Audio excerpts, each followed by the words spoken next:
नमस्ते दोस्तों, मनमोहक हिंदी कहानियाँ चैनल में आप सभी का स्वागत है। आज की हमारी कहानी है नादान। आपको हमारी कहानी पसंद आती है तो वीडियो को लाइक, शेयर एंड चैनल को सब्सक्राइब जरूर कीजिएगा। एकता की शादी को 3 साल हो गए हैं। कितने अरमानों से उसने आकाश की जीवन संगनी बनकर इस घर में पहला कदम रखा था। आकाश से जब उसकी शादी की बात चल रही थी तो वह उसकी फोटो पर ही रीझ गई थी। माँ पिताजी भी संतुष्ट थे क्योंकि आकाश 2 बहनों का इकलौता भाई था और दोनों बहनें शादी के बाद अपने अपने घर परिवार में रची बसी थीं।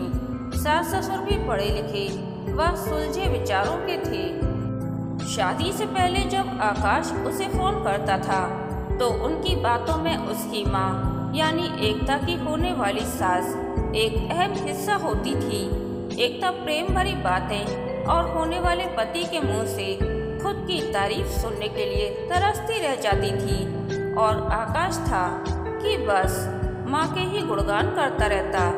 उसी बातचीत के आधार पर एकता ने अनुमान लगा लिया था कि आकाश के जीवन में उसकी माँ का पहला स्थान है और उसे पति के दिल में जगह बनाने के लिए बहुत मेहनत करनी पड़ेगी। शादी के बाद हनीमून की योजना बनाते समय आकाश बार बार हरिद्वार, ऋषिकेश, मसूरी जाने का प्लान ही बनाता रहा। आखिरी समय तक वह अपनी मम्मी पापा के साथ चलने की जिद करता रहा। एकता इस नई और अनोखी जिद पर हैरान थी क्योंकि उसने तो यही पढ़ा व सुना था कि हनीमून पर पति पत्नी इसीलिए जाते हैं ताकि वे ज़्यादा से ज़्यादा वक्त एक दूसरे के साथ बिता सकें और उनकी आपसी समझ मजबूत हो। मगर यहाँ तो उल्टी गंगा बह रही है। माँ के साथ तीर्थ पर ही जाना था तो इसे हनीमून का नाम देने की क्या ज़रूरत है। खैर, ससुर जी ने समझदारी दिखाई और उन्हें हनीमून पर अकेले ही भेजा। स्मार्ट और हैंडसम आकाश का फ्रेंड सर्किल बहुत बड़ा है। शाम को ऑफिस से घर आते ही जहां एकता की इच्छा होती कि वह पति के साथ बैठकर आने वाले कल के सपने बुने, उनके साथ घूमने फिरने जाए, वहीं आकाश अपनी माँ के साथ बैठकर गप मारता और फिर वहां से दोस्तों के पास चला जाता। एकता से जैसे उसे कोई मतलब ही नहीं था। रात लगभग 9 बजे लौटने के बाद खाना खाकर वह सो जाता। हाँ, हर रात वह सोने से पहले एकता को प्यार जरूर करता था। एकता का कोमल हृदय इस बात से आहत हो उठता। उसे लगता जैसे पति ने उसे सिर्फ अपने बिस्तर में ही जगह दी है, दिल में नहीं। वह केवल उसकी आवश्यकता पूर्ति का साधन मात्र है।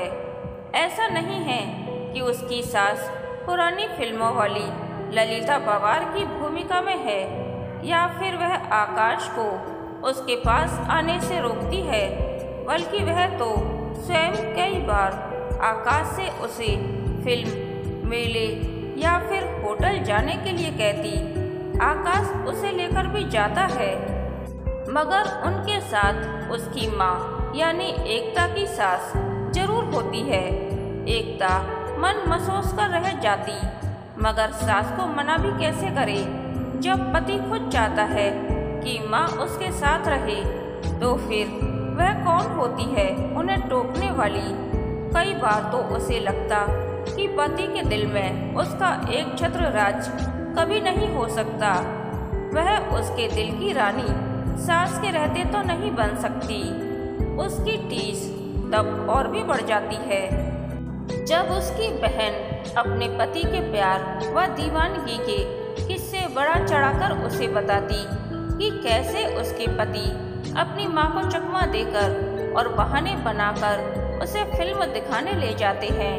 कैसे वे दोनों चांदनी रातों में सड़कों पर आवारगी करते घूमते हैं और चाट पकौड़ी, आइसक्रीम का मजा लेते हैं। एकता सिर्फ आह भर कर रह जाती। हाँ, उसके ससुर उसके दर्द को समझने लगे थे और कभी बेकार में चाय बनवाकर पास बैठाकर इधर उधर की बातें करते, तो कभी टीवी पर आ रही फिल्म को देखने के लिए उससे अनुरोध करते। दिन गुजरते रहे, वह सब्र करती रही, लेकिन जब बात सिर से गुजरने लगी तो उसने एक नया फैसला कर लिया, अपनी जीवन शैली को बदलने का। एकता को मालूम था कि प्रकाश मेहरा यानी उसके ससुर जी को चाय के साथ प्याज के पकौड़े बहुत पसंद हैं। हर रोज वह शाम की चाय के साथ आकाश की पसंद के दूसरे स्नैक्स बनाती रही है, और कभी कभी आकाश के कहने पर सासू माँ की पसंद के भी। मगर आज उसने प्याज के पकौड़े बनाए। पकौड़े देखते ही प्रकाश के चेहरे पर लुभावनी सी मुस्कान तैर गई। एकता ने आज पहली बार गौर से अपने ससुर जी को देखा। प्रकाश की उम्र लगभग 55 वर्ष थी, मगर दिखने में बहुत ही आकर्षक व्यक्तित्व है उनका। आकाश अपने पापा पर ही गया है, यह सोचकर एकता के दिल में गुदगुदी सी हो गई। प्रकाश ने जी भरकर पकौड़ों की तारीफ की और एकता से बड़े ही नाटकीय अंदाज में कहा, मोगम्बो खुश हुआ। अपनी एक इच्छा बताओ बच्ची, कहो क्या चाहती हो। एकता खिल उठी। फिलहाल तो उसने कुछ नहीं मांगा, मगर आगे की रणनीति मन ही मन तय कर ली। 2 दिनों बाद उसने प्रकाश से कहा, आज यह बच्ची आपसे आपका दिया हुआ वादा पूरा करने की गुजारिश करती है। क्या आप मुझे कार चलाना सिखाएंगे? क्यों नहीं, अवश्य सिखाएंगे बालिके, प्रकाश ने कहा। जब वे बहुत खुश होते हैं तो इसी तरह नाटकीय अंदाज में बात करते हैं। अब हर शाम ऑफिस से आकर चाय नाश्ता करने के बाद प्रकाश एकता को कार चलाना सिखाने लगा। जब प्रकाश उसे क्लच, गियर, रेस और ब्रेक के बारे में जानकारी देता तो एकता बड़े मनोयोग से सुनती। कभी कभी घुमावदार रास्तों पर कार को टर्न लेते समय स्टीयरिंग पर दोनों के हाथ आपस में टकरा जाते। प्रकाश ने इसे सामान्य प्रक्रिया समझते हुए कभी इस तरफ ज्यादा ध्यान नहीं दिया, मगर एकता के गाल लाल होते थे। लगभग महीने भर की प्रैक्टिस के बाद एकता ठीक ठाक कार चलाने लगी थी। एक दिन उसने भी प्रकाश के ही अंदाज में कहा, जहाँ पना कनीज आपको गुरु दक्षिणा देने की चाह रखती है। हमारी दक्षिणा बहुत महंगी है बालिके, प्रकाश ने भी उसी अंदाज में कहा। हमें सब मंजूर है गुरुजी, एकता ने अदब से झुककर कहा। तो प्रकाश को हंसी आ गई और यह तय हुआ कि आने वाले रविवार को सब लोग चाट खाने बाहर जाएंगे। चूँकि ट्रीट एकता के कार चलाना सीखने के उपलक्ष्य में थी, इसीलिए आज कार वही चला रही थी। आकाश अपनी माँ के साथ पीछे वाली सीट पर और प्रकाश उसकी बगल में बैठा था। आज एकता को गुड फील हो रहा था। चाट खाते समय जब आकाश अपनी माँ को मनोहार कर करके गोलगप्पे खिला रहा था तो एकता को बिल्कुल भी बुरा नहीं लग रहा था, बल्कि वह तो प्रकाश के साथ ही ठेले पर आलू टिकिया के मजे ले रही थी। दोनों एक ही प्लेट में खा रहे थे।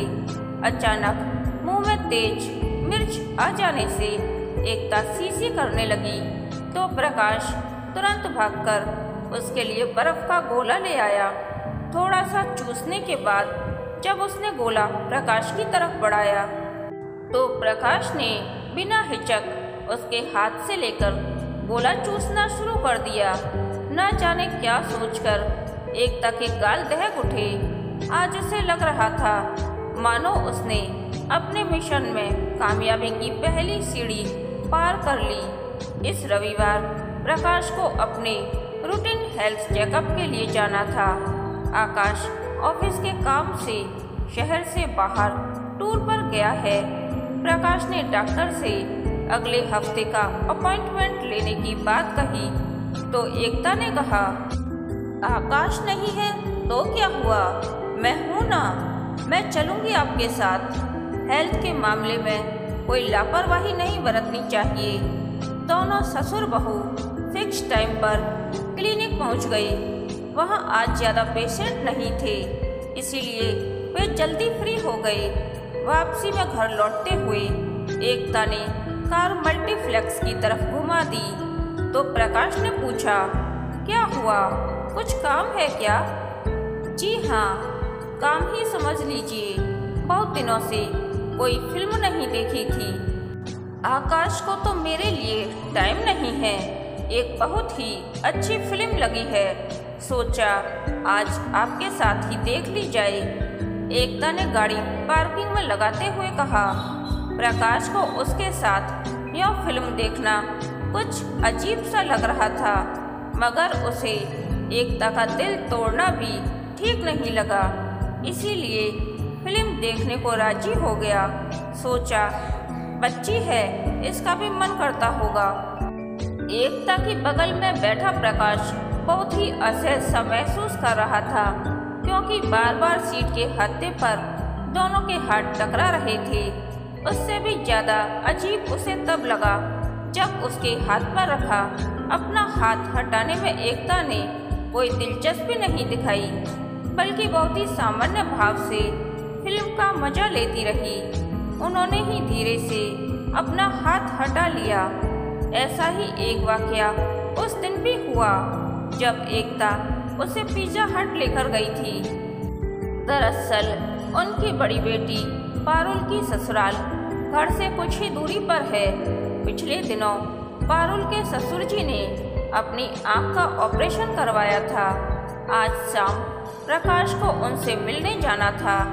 एकता ने पूछा, मैं भी आपके साथ चलूं?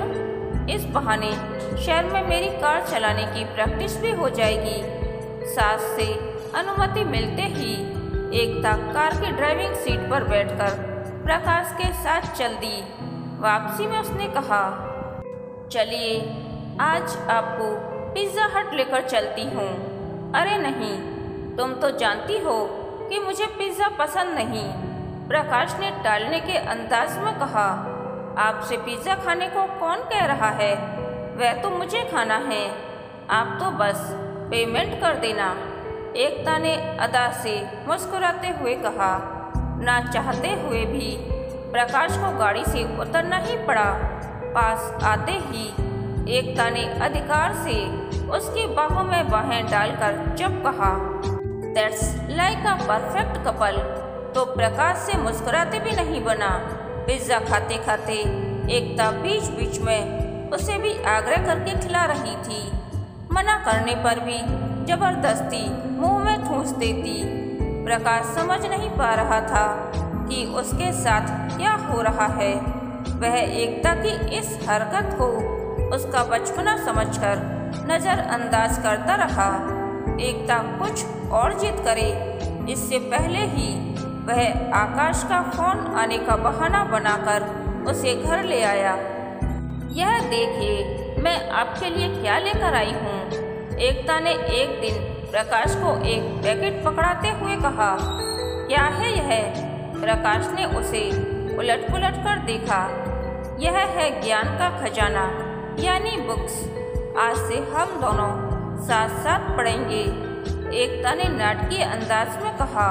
वह जानती थी कि नॉवेल्स पढ़ना प्रकाश की कमजोरी है। प्रकाश ने एक छोटी सी लाइब्रेरी भी घर में बना रखी थी और सबको सख्त हिदायत थी कि जब वह लाइब्रेरी में हो तो कोई भी उसे डिस्टर्ब न करे। मगर अब एकता का भी दखल उसमें होने लगा था। शाम का वह समय जो वे कार चलाना सीखने को जाया करते थे, अब बंद लाइब्रेरी में किताबों को देने लगे। प्रकाश ने जब एकता के लाई नॉवेल्स को पढ़ना शुरू किया तो उसे महसूस हुआ कि इनमें लगभग सभी नॉवेल्स में एक बात कॉमन थी। वह यह कि सभी में घुमा फिराकर विवाहेतर संबंधों की वकालत की गई थी। विभिन्न परिस्थितियों में नजदीकी रिश्तों में बनने वाले इन एक्स्ट्रा मैरिटल रिलेशन को अपराध या आत्मग्लानि की श्रेणी से बाहर रखा गया था। एक दिन तो प्रकाश से कुछ भी कहते नहीं बना जब एकता ने ऐसे ही एक किराएदार का उदाहरण देकर उससे पूछा, जिसके अजीबोगरीब हालात में अपनी बहू से अंतरंग संबंध बन गए थे। मुझे लगता है कि इसका फैसला गलत नहीं था। आप इसकी जगह होते तो क्या करते? प्रकाश का माथा ठनका। अब उसने एकता की बचकानी हरकतों पर गौर करना शुरू किया। उसे दाल में कुछ काला नहीं बल्कि पूरी दाल ही काली नजर आने लगी। उसे याद आया कि बात बात पर पापा कहने वाली एकता आजकल उससे बिना किसी संबोधन के ही बात करती है। उसकी उम्र का अनुभव उसे चेता रहा था कि एकता उससे नजदीकियां बढ़ाने की कोशिश कर रही है, मगर उसके घर का संस्कारी माहौल इसकी बगावत कर रहा था। वह ऐसी किसी भी संभावना के खिलाफ था। इस कश्मकश से बाहर निकलने के लिए प्रकाश ने एक रिस्क लेने की ठानी। वह अपने तजर्बे को परखना चाहता था, एकता की मानसिकता को परखना चाहता था। जल्द ही उसे ऐसा एक मौका भी मिल गया। साल अपनी समाप्ति पर था। हर जगह न्यू ईयर सेलिब्रेशन की तैयारियां चल रही थीं। आकाश को उसके एक इवेंट मैनेजर दोस्त ने न्यू ईयर कार्निवल का एक कपल पास दिया। एन मौके पर आकाश का जाना कैंसिल हो गया तो एकता ने प्रकाश से जिद की, चलिए ना, हम दोनों चलते हैं। प्रकाश को अटपटा तो लगा, मगर वह इस मौके को हाथ से नहीं जाने देना चाहता था, इसीलिए उसके साथ जाने के लिए तैयार हो गया। पार्टी में एकता के जिद करने पर वह डांस फ्लोर पर भी चला गया, जैसा कि उसका अनुभव कह रहा था। एकता उससे एकदम चिपक कर डीजे की तेज धुन पर थिरक रही थी।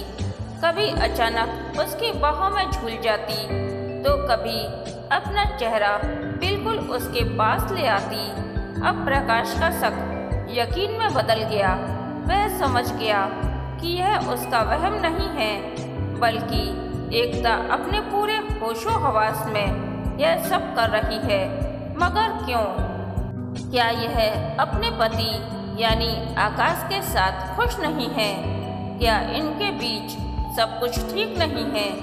एकता जुनून में अपनी हदें पार करके कोई सीन क्रिएट करे, इससे पहले ही वह उसे अपनी तबीयत खराब होने का बहाना बनाकर वहां से वापस ले आया। प्रकाश को रात भर नींद नहीं आई। पिछले दिनों की घटनाएं उसकी आंखों में चलचित्र की तरह गुजरने लगीं। आकाश का अपनी मां से अत्यधिक लगाव ही एकता के इस व्यवहार की मूल जड़ था। नवविवाहिता पत्नी को छोड़कर उसका अपनी मां के पल्लू से चिपके रहना एक तरह से एकता के वजूद को चुनौती थी। उसे लग रहा था कि उसका रूप और यौवन पति को बांधने में नाकामयाब हो रहा है। ऐसे में इस नादान बच्ची ने यह रास्ता चुना। शायद उसका अवचेतन मन आकाश को जताना चाहता था कि उसके लावण्य में कोई कमी नहीं है। वह किसी को भी अपनी ओर आकर्षित करने में सक्षम है। बेचारी बच्ची इतने दिनों तक कितनी मानसिक असुरक्षा से जूझती रही।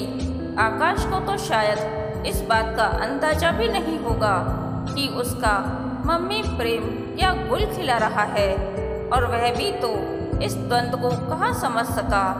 या फिर शायद एकता मुझ पर डोरे डालकर अपनी सास को कमतरी का एहसास कराना चाहती है।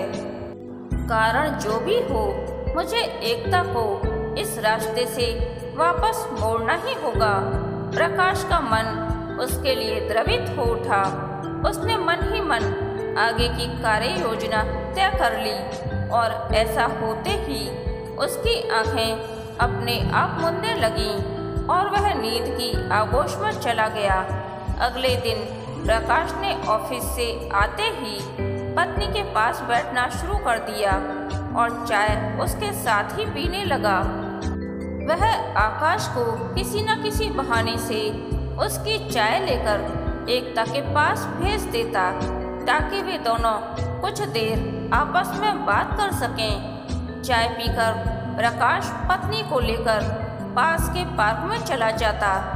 जाने से पहले आकाश को हिदायत देकर जाता कि वह दोस्तों के पास जाने से पहले एकता के साथ कम से कम 1 घंटे बैठे।